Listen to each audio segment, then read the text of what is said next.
Salut. Pour la vidéo du jour, j'avais envie de vous parler d'une petite chose que j'ai remarquée aujourd'hui et qui m'a fait me rappeler de plein de choses. Bref, Euh, je parlais avec une personne et cette personne, en fait, m'expliquait une décision.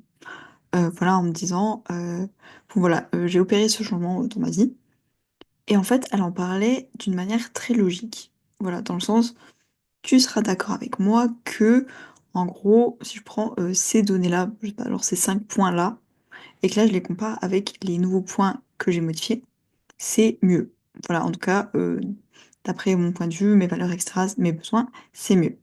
Et ce que je trouvais assez intéressant, c'est que du coup, enfin, je vais dire en tant que, par exemple, comédienne, il y a le langage verbal et puis l'émotion qu'on transmet quand on raconte quelque chose. Et là, c'était de se dire, il n'y avait pas forcément d'émotion forcément exprimé à une haute intensité, de se dire, en fait, qu'est-ce que ça induit chez la personne, ce changement dans sa vie. De se dire, ça, enfin, ça peut être tout type de changement, ça peut être je déménage, je change de travail, je quitte la personne avec qui je suis, ou au contraire, je me mets en couple. Ça peut être plein de choses, voilà, je vais dans un nouveau pays, euh, ça peut être vraiment plein de choses, je fais une nouvelle expérience, je vais voyager dans un nouvel endroit, je suis en vacances la semaine prochaine, comme juste un changement et de voir qu'est-ce que ça produit. Est-ce que c'est un changement qu'on va trouver dans notre vie de manière très binaire, positif ou négatif? Est-ce que c'est un changement qui va plutôt euh, être vu de manière plaisante? Est-ce que c'est quelque chose qui est un peu excitant? Est-ce que c'est plaisant? Est-ce que ça nous met en joie? Est-ce qu'on a hâte? Ou est-ce qu'au contraire, on se dit, ouah, c'est un changement qui me fait peur, qui me rend triste, ou je suis en colère, etc. Souvent, il y a quand même une émotion qu'on associe, pas tout le temps, mais voilà, ça nous aide à voir ce que cette nouvelle donnée euh, va impliquer dans nos vies. Voilà, est-ce que ça suit un peu un chemin qui nous fait envie, ou est-ce qu'au contraire, ça vient nous alerter sur des petites choses de peut-être qu'à ce moment-là, je suis pas la personne que j'ai envie d'être, etc. Enfin bref, voilà, ça nous donne plein d'infos. Et ce que je trouve intéressant, c'est qu'à ce moment-là, la personne, elle me parlait plus avec son côté logique, genre si je, on va dire si j'opposais de manière très très simplifiée un cerveau logique et un cerveau émotionnel. Évidemment, c'est pas comme ça, mais bref, ce serait de dire, là, la personne me paraît vraiment en termes logiques, en disant, bon, bah, moi, je suis partie du point logique, il me faut ça, ça, ça, donc j'ai cherché ça, ça, ça. Et le changement, c'était pas forcément, waouh, mais je suis tellement excitée ou en joie de faire cette chose ou d'aller à cet endroit-là. C'était juste purement ma situation. On peut considérer qu'elle s'est améliorée parce que je vais passer de ça à ça, de ça à ça et de ça à ça.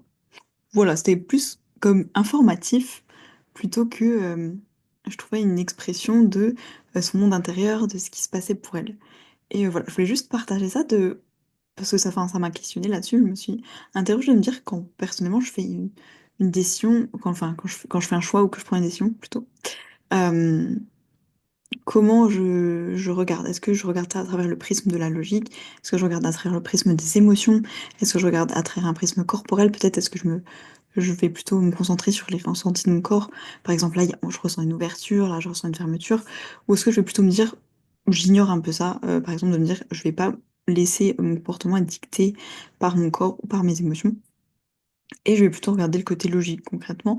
Oui, dans cette situation, je gagne ou non. En tout cas, j'y perds quelque chose qui est trop important pour moi, donc je refuse, au lieu de se dire, bah, peut-être que je vais regarder les émotions, quelle émotion ça me produit, peut-être que je vais objectivement perdre quelque chose, donc au travers du point de vue rationnel, c'est une perte, c'est pas forcément le meilleur choix à faire, c'est pas judicieux, mais au travers du prisme émotionnel, peut-être que c'est une très bonne décision pour moi parce que, ok, certes, je vais perdre cette chose, mais en contrepartie, je vais ressentir cette émotion peut-être qui m'indique que je suis sur la bonne voie, peut-être que ça me met en joie de faire cette chose, etc.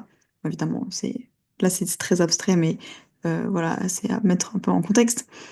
Mais voilà, de se demander quelle émotion je vis, j'éprouve, enfin, ou en tout cas quel degré d'engagement j'ai au moment où je parle d'une décision parce que là, c'était vraiment la personne qui me racontait.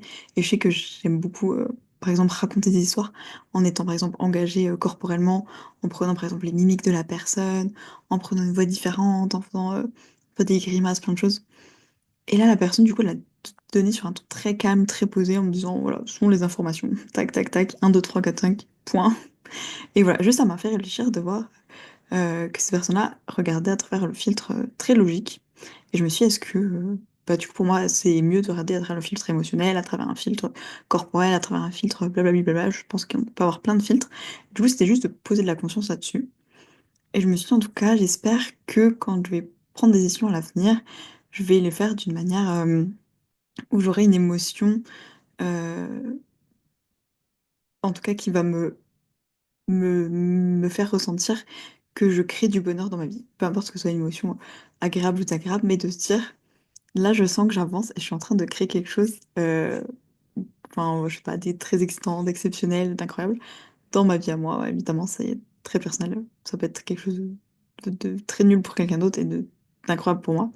Mais bref, c'était de me dire quelle est la position en fait que j'ai envie de prendre par rapport à ça et qu'est-ce que ça peut m'indiquer aussi par rapport à moi, ma façon de prendre des décisions, etc. Bref, je vous laisse là-dessus. C'était plus une observation qui m'a fait réfléchir sur moi. J'avais envie de partager un petit peu ça. Est-ce que quand vous parlez d'une décision, d'un changement, par exemple, bon, voilà, j'habite ici, en fait, j'ai décidé de déménager là. Est-ce que vous allez dire, je sais pas, par exemple, pour moi c'était mieux parce que, à travers la logique, je paye moins cher de loyer, c'est plus proche de mon lieu de travail, je sais pas, faire des sortes de calculs qui vont vous dire, donc c'est mieux, à mes yeux. Ou au contraire de dire, point de vue émotionnel, ok, peut-être qu'en fait c'est un petit peu plus loin de mon lieu de travail, donc certes, en gros, si on oppose par rapport au point c'était avant dans le filtre logique, ce sera peut-être de se dire, ok, je vais peut-être payer un petit peu plus d'essence, peut-être pour me rendre au travail, mais en contrepartie, je sais pas, je suis proche de la mer, ou de la forêt, ou de ce restaurant préféré, ou de ma famille, et vraiment, ça me crée de la joie, parce que c'est important pour moi, donc je rajoute des choses importantes dans ma vie, et vraiment, je suis trop heureux de faire ce choix, en fait, de prendre cette décision parce que ça va ajouter de la valeur encore plus à ma vie, même si, ok, bon, bah, je perds un petit peu sur, par exemple, avoir un trajet court de chez moi jusqu'au travail, avoir un loyer bas, par exemple. Je sais qu'il y a des gens qui m'ont déjà dit, mais tu te rends compte, mon frère, il a voulu vivre à côté de l'océan ou de la mer, en tout cas d'un point d'eau, et du coup, il paye genre beaucoup plus cher son loyer. Il paye genre quelque chose où je me dis, mais en 3 mois, je mets pas ça en fait dans un loyer, enfin dans mes loyers. Mais c'est impensable, comment il arrive même à trouver cette somme? Et bah, de mon point de vue, je te dis, écoute, en vrai, c'est vraiment cool de vivre près d'un point d'eau à mes yeux, genre ça a de la valeur. Aussi, visiblement, ça on a moins. Il préférera regarder peut-être le prix du loyer en se disant je préfère payer quelque chose de très abordable et me dire bon écoute, au moins je paye pas un service à un prix exorbitant. C'est vraiment chacune et chacun ses choix et ses valeurs. Mais voilà, je trouvais ça intéressant de regarder un peu notre positionnement. Je sais que j'ai un peu parlé de personnages avant, de choses, de plein de choses en fait, et juste d'observer en fait, le personnage à ce moment-là que j'incarne, quelle histoire il raconte et comment il la raconte. Bref, je vous fais des bisous. J'espère que, en tout cas, ça vous a aidé à réfléchir à quelques petites choses parce que il n'y avait pas de confusion ou de morale ou quoi que ce soit. Mais voilà, c'est des petites questions que je me suis posées aujourd'hui et j'avais envie de les partager. Bref, bisous, prenez soin de vous.